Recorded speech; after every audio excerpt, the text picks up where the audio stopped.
In my book, Rhymes Unspoken from Narcissism to Spiritual Wisdom, I wrote in the foreword that I spent one entire year being angry and suffer some repercussions of that. But that one entire year actually felt like eternity to me. And as I was writing the book and just reflecting on that year and everything that happened after that year as a result of my anger, it made me realize something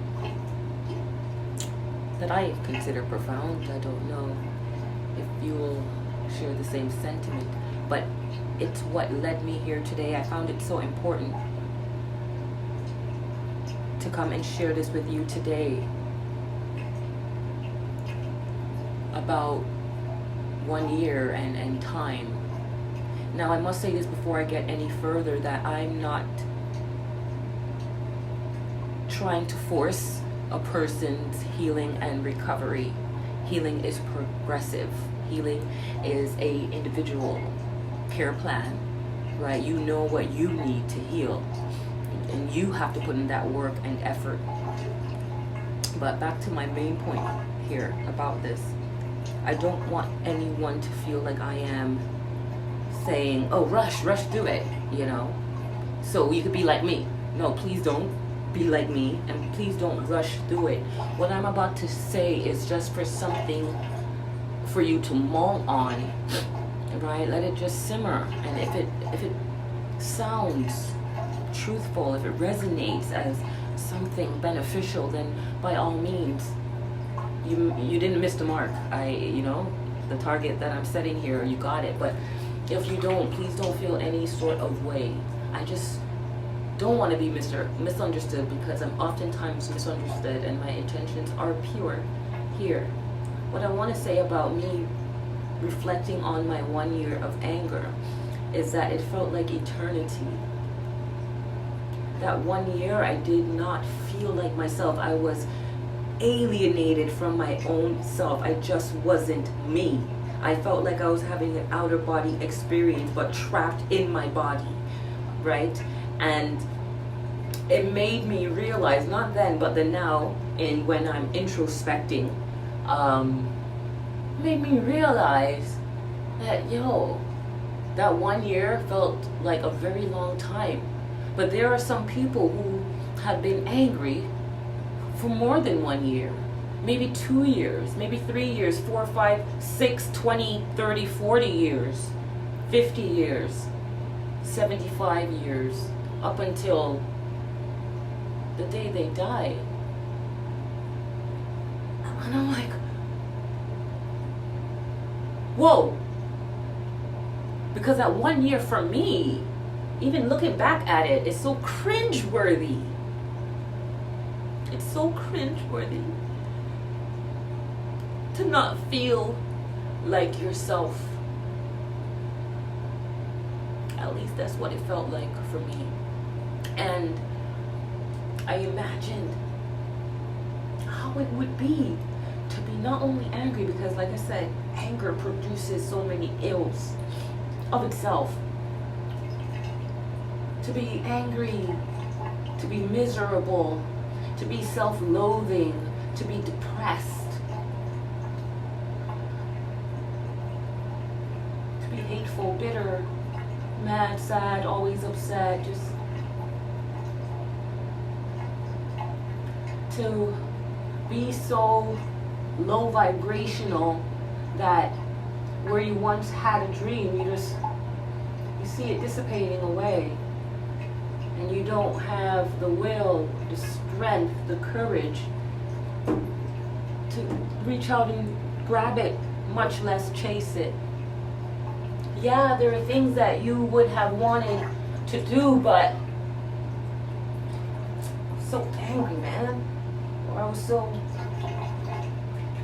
bitter because I was just so mad.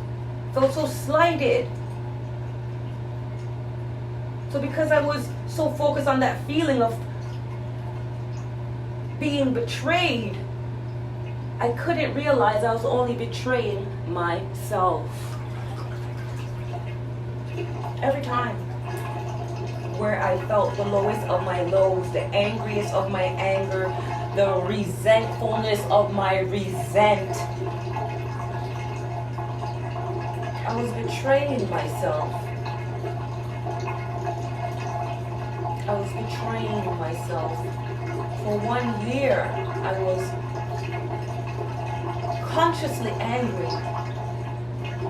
But for a year or 2, or even 3 years after that, I was struggling to really pinpoint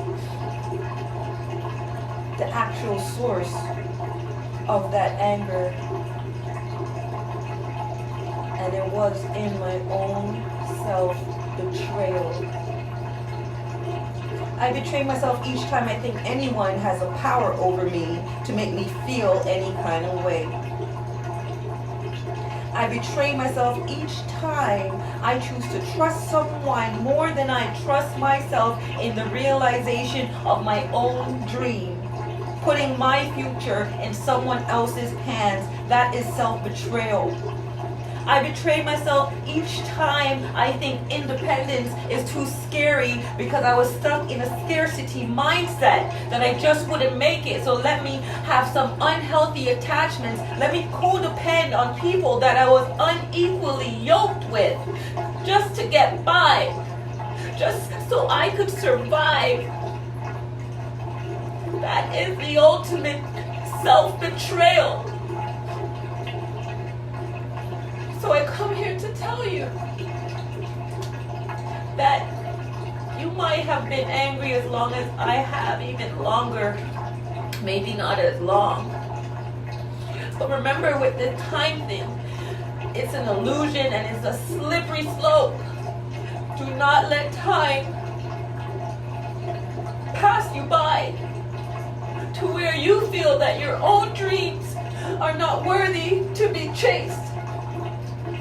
To where you feel that you don't even have power to stand up to someone you know who is mistreating you and say, I deserve better than this.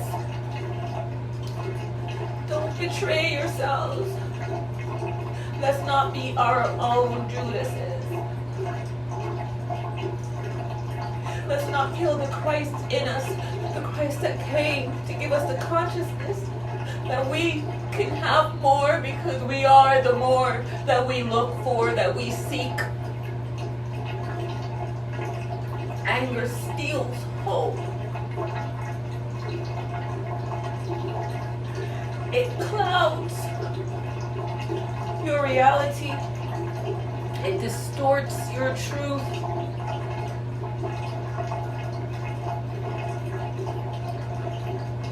But the most dangerous part of it is the self-betrayal.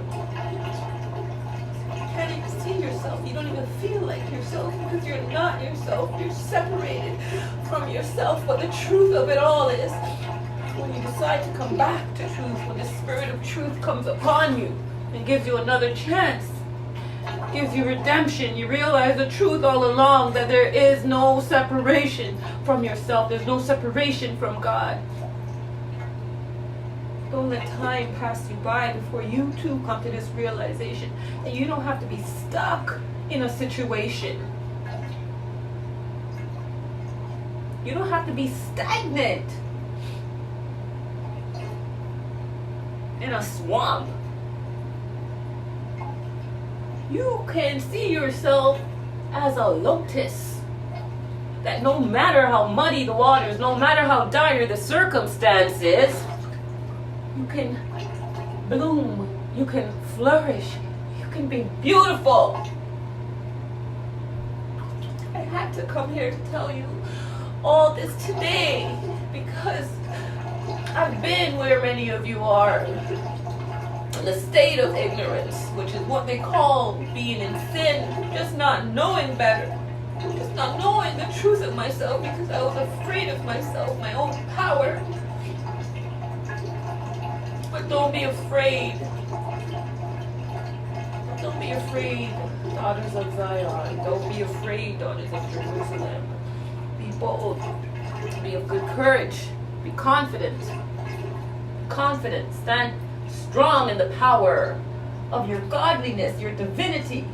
Don't you not know the truth of who it is you are? Of a royal priesthood.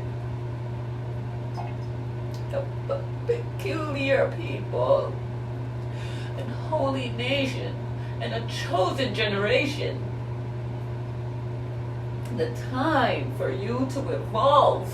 Open up, Lotus. Open up. Or as Jesus will say, loosen him. Unbind Lazarus. Because you ain't dead. You're not dead. There's so much life force in you. There's so much life force in you.